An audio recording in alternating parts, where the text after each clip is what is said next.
What's up, everyone? Thank you for clicking on the Game Flow Report. Make sure you tackle that subscribe button, hit the bell so you don't miss any of my reactions, predictions, and breakdowns from around the NFL and beyond. Come join the flow while it's still hot. Now, let's get into it.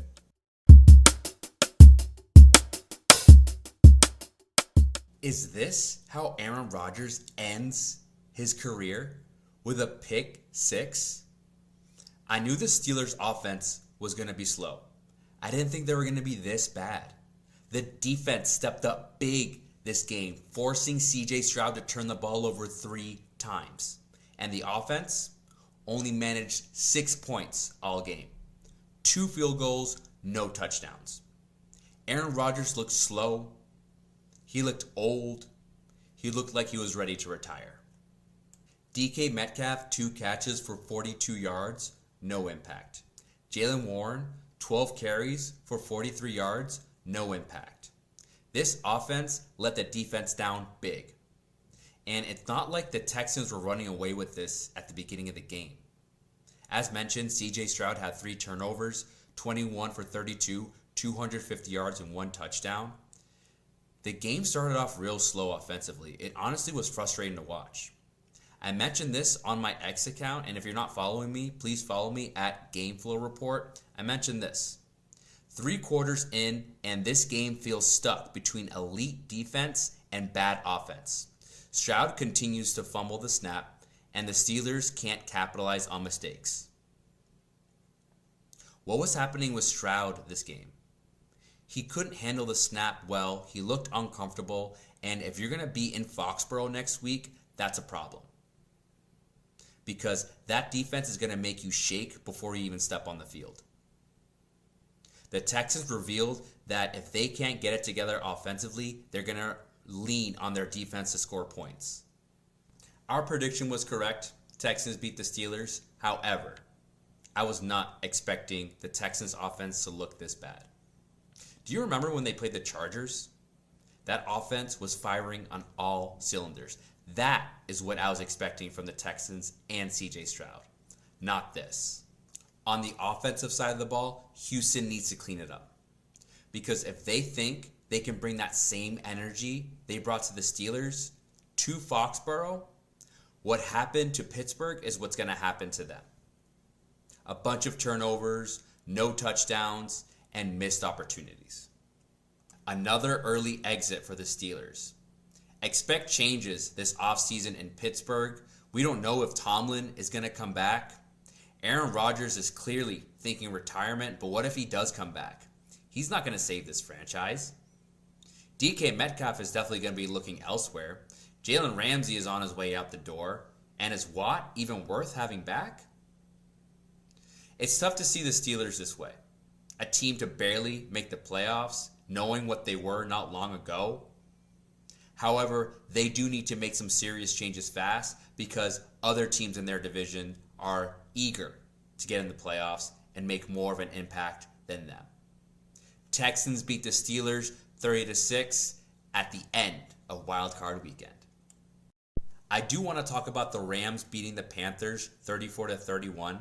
Bryce Young, he was 21 of 40, 271 yards, 1 touchdown, 1 interception, 1 rushing touchdown. Those aren't bad numbers. But they're not playoff winning numbers against a high-powered offense like the Rams. I'm going to say this as nice as possible. Bryce Young is not a game changer. He made some impressive throws. He moves well in the pocket. But if Carolina wants to be a real playoff threat, they need to look elsewhere.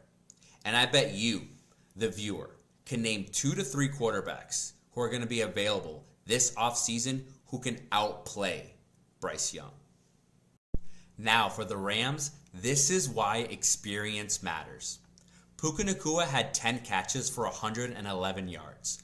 The first 3 throws of the game were to Puka. The first touchdown was to Puka. Message sent early. Devontae Adams was back in the lineup. Parkinson had the catch of the game. And Matthew Stafford, 304 yards, 3 touchdowns, showing everyone why his name still belongs in the MVP conversation. But here is something that's concerning to me. The Rams allowed Carolina to score 31 points in a playoff game.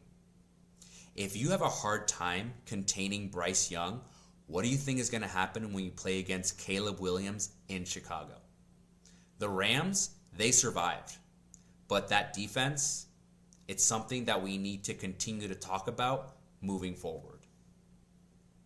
Let's move on to the Bears versus the Packers, and it was an honor to be amongst the Bears fan base during this game, but the Packers, they started off hot. Jordan Love was dealing 323 yards, 4 touchdowns. Watson, Golden, Reed, Dobbs, they all ate.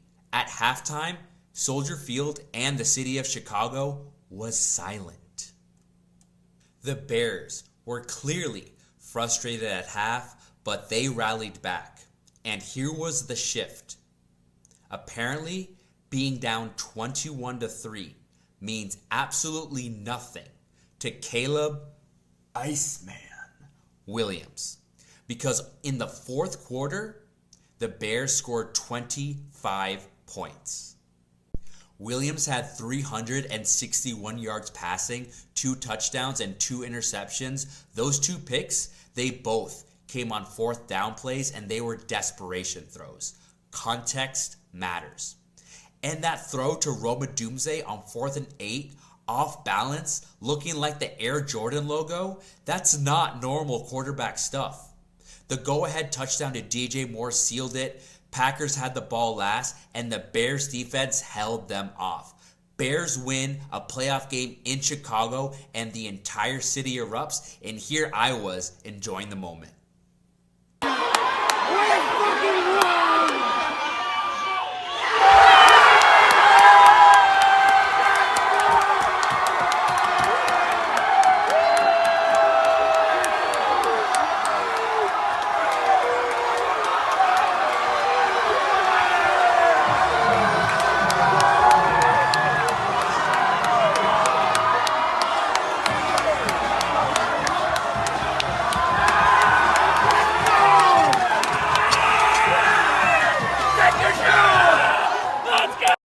The Bears are a fourth quarter team.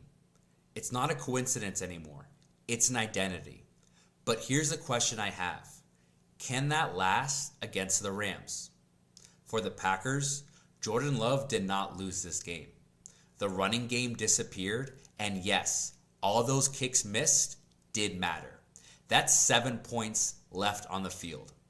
I would be surprised if McManus comes back next year. Matt LaFleur, there were questions about him returning because he's entering his last year of his contract. I do believe he'll come back because good coaches are hard to come by. The Bears come back and win 31-27, and they play the Rams in Chicago next Sunday night. Can't wait.